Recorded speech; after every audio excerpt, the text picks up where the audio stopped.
So the Gorge Flood Project is based around trying to reconstruct the magnitude of a large flood that came through the Illingas Gorge in December of the year 2000.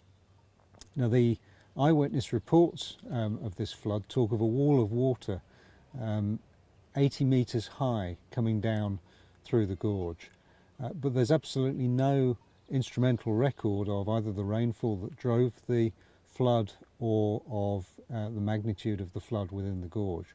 What we do know is that the evening before there was a massive hailstorm up on the Annapolis Plateau, which feeds water down through the Illingas Gorge, and 40 centimetres of hailstones accumulated across the plateau.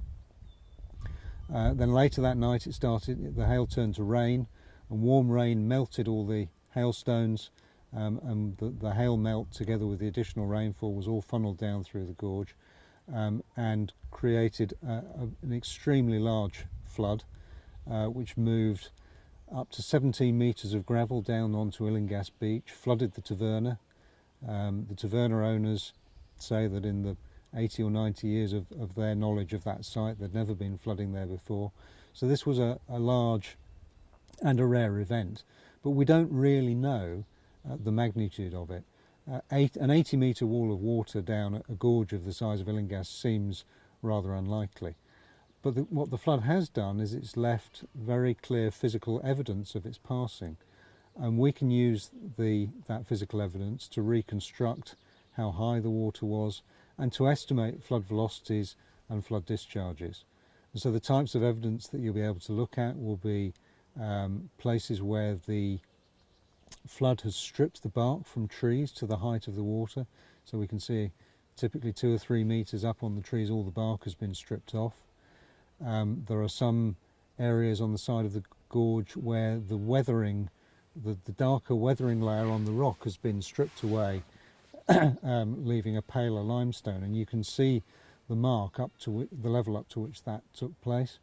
So that's giving you another indication of the depth of the water. There are also places where vegetation has been stripped away on the gorge wall.